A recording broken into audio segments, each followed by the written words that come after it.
बिस्मिल्लाहिर्रहमानिर्रहीम। अस्सलाम वालेकुम दोस्तों, एक नई वीडियो के साथ हाजिर हैं। चले अपनी वीडियो स्टार्ट करते हैं। जैसा कि आपको पता है कि स्वीडन जो है वो ग्रिपन फाइटर का एक नया वर्जन बना रहा है। उसको उसने नाम दिया हुआ है ग्रिपन ई फाइटर्स का। अब ये मैं क्यों कह रहा हूँ कि वो अभी इस जहाज को बना रहा है, बेसिकली ये जहाज बन तो गया हुआ है लेकिन उसके ऊपर मुख्तलिफ किस्म की टेस्टिंग जो है वो अभी तक जारी है। मुख्तलिफ किस्म के वेपन्स की जो टेस्टिंग है वो भी अभी तक जारी है। अब रिसेंटली सैप कंपनी ने अनाउंस किया, बल्कि उसने एक वीडियो जो है वो भी रिलीज की है कि ग्रिपन ई फाइटर जो है वो IRIS-T air combat missile system जो है उसको फायर कर रहा है। ये बेसिकली एक शॉर्ट रेंज मिसाइल है। यूरोप की मुख्तलिफ कंपनियों ने मिलकर इसको बनाया। यूरोप की कंट्रीज का मेन मकसद क्या था कि वो बेसिकली अमेरिका के साइड बाइंडर से जान छुड़ाना चाहते हैं। इस प्रोजेक्ट को जर्मनी लीड कर रहा है और जर्मनी के इस प्रोजेक्ट के अंदर 46% स्टेक्स हैं। दूसरे नंबर पे इटली है जिसके 19% स्टेक्स हैं। स्वीडन के 18% स्टेक्स हैं। ग्रीस के 13% स्टेक्स हैं और 4% स्टेक्स जो है वो कनाडा और नॉर्वे आपस में एक दूसरे के साथ स्प्लिट करते हैं। तो बेसिकली जिस तरह के मैं आपको पहले भी बता चुका हूँ कि ये जो यूरोपियन कंट्रीज हैं ये इस वक्त अपने प्लेटफॉर्म्स बनाते जा रही हैं और वो कोशिश ये कर रही है कि वो अमेरिकन इक्विपमेंट से जान छुड़ा लें, क्योंकि जब भी इन यूरोपियन कंट्रीज को अपना कोई भी माल दूसरे मुल्क को सेल करना होता है तो उनको उसके लिए पहले अमेरिका की प्रायर अप्रूवल चाहिए होती है, जो फिर अमेरिका जो है नखरे करता है कि ठीक है आप इस मुल्क को दे सकते हैं, इस मुल्क को नहीं दे सकते। यूरोपियंस के उस तरह के मसले मसाइल नहीं है जिस तरह के अमेरिका के मसले हैं। तो इस वजह से ये जो यूरोपियन कंट्रीज हैं ये इस वक्त अपने वेपन्स बना रही हैं, अपने वेपन्स प्लेटफॉर्म्स बना रही हैं। चलें अपनी अगली खबर की तरफ चलते हैं।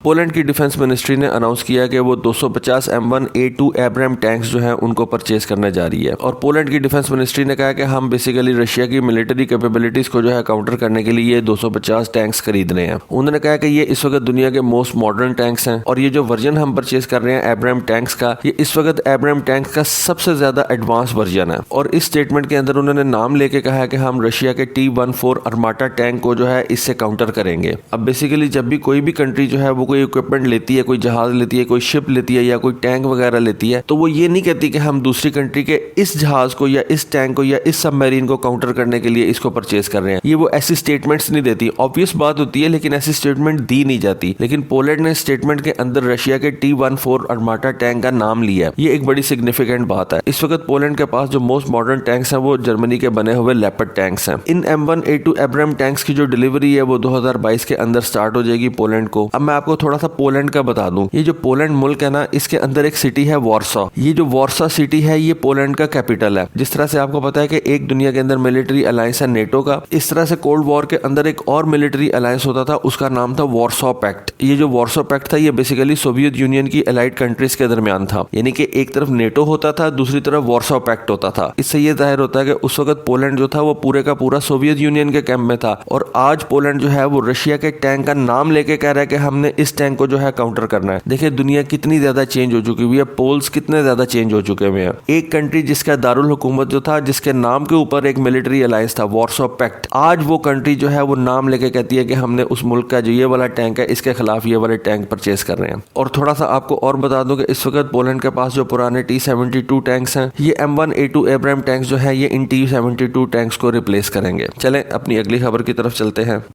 तुर्की की रॉकेटसान कंपनी जो है उसने अनाउंस किया कि उसने लो रेंज एयर डिफेंस वेपन्स जो है वो तुर्की की आर्मी के हवाले कर दिए हैं। बेसिकली तुर्की जो है इस वक्त एक प्रोजेक्ट के ऊपर काम कर रहा है और उस प्रोजेक्ट का नाम है हिसार प्रोजेक्ट। तुर्की हिसार प्रोजेक्ट के अंदर बेसिकली दो किस्म के मिसाइल बना रहा है, एक हिसार A+ और एक हिसार O+।